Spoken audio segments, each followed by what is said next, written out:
हाय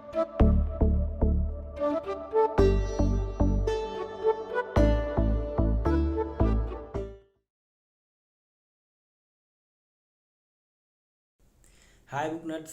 नमस्कार। मैं सर्वेश कुमार। आज हम बात करेंगे मार्च महीने में बहुचर्चित कुछ किताबों और उन किताबों के लेखकों के बारे में। तो आप इस वीडियो में हमारे साथ बने रहें। बहुचर्चित किताबों की कड़ी में सबसे पहले नंबर पर है वह साल 42 था। इस किताब की लेखिका रश्मि भारद्वाज हैं। यह किताब सन 1942 के कालखंड को सजीव करता है, जहां आज़ादी के संघर्ष के नेपथ्य में दो प्रेमियों की धड़कनें शामिल हैं। मसलन आज़ादी की तड़प, सांप्रदायिक विभाजन, प्रेम के बदलते स्वरूप और युवा पीढ़ी के लिए उसके मायने। ऐसे तमाम मुद्दे, प्रेम के विभिन्न स्वरूप इस किताब को एक नया आयाम देते हैं। बुकनट्स हिंदी आपको इस किताब को पढ़ने के लिए अनुशंसित करता है। अगले नंबर पर है टोपी शुक्ला। जी हाँ, इस किताब के लेखक मासूम रजा साहब हैं। इस किताब में लेखक ने यह बताया है कि बचपन में बच्चों को वहीं रचना और बसना अच्छा लगता है जहाँ पर उन्हें अपनापन और प्यार महसूस होता है। इसके अलावे इस किताब में लेखक ने रोजगार पर भी बहुत ही शानदार तरीके से विमर्श प्रस्तुत किया है। कुल मिलाकर यह किताब आपको अपने बचपन की यादों को तरोताज़ा करती है और एक नया अनुभव देती है। अगली किताब है वैष्णव की फिसलन। यह किताब हरिशंकर परसाई जी की है।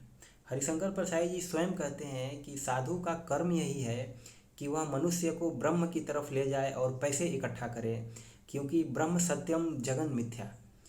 धार्मिक पाखंडता पर इतनी जोरदार तरीके से कलम हरिशंकर परसाई जी ही चला सकते हैं। हरिशंकर परसाई जी इस किताब में धार्मिक बाह्य आडंबर के बारे में बहुत ही जोरदार तरीके से अपनी बात को रखते हैं। यह किताब बहुत ही दिलचस्प किताब है, क्योंकि इस किताब में जगह जगह पर गुदगुदा देने वाले वाक्य पाठकों को जीवंतता प्रदान करते हैं। अगले नंबर पर है सैंड ऑफ टॉम्ब का हिंदी अनुवादित किताब रेत की समाधि। इस किताब को हिंदी में अनुवादित किया है गीतांजलि श्री ने। यह किताब कई मायनों में अर्थ रखती है। सबसे अच्छी बात इस किताब की यह है, और यह खुशी की भी बात है हम हिंदी साहित्य प्रेमियों के लिए, कि इस किताब को अंतर्राष्ट्रीय बुकर पुरस्कारों की लंबी सूची में स्थान मिला है। यह किताब एक 80 वर्षीय महिला की यात्रा है जो अपने पति के देहावसान के बाद गहरे अवसाद में चली जाती है। बहुत ही मशक्क़त के बाद वह इस अवसाद से बाहर निकलती है और फिर अपने जीवन की दूसरी पारी शुरू करती है। एक और आज जहां दुनिया के कई देश एक दूसरे से युद्ध करने में संलग्न है, ऐसे समय में रामधारी सिंह दिनकर की किताब कुरुक्षेत्र अपनी प्रासंगिकता को तरोताज़ा करती है। यह किताब यह बताती है कि युद्ध किसी समस्या का समाधान नहीं है, युद्ध कतई प्रशंसनीय नहीं है।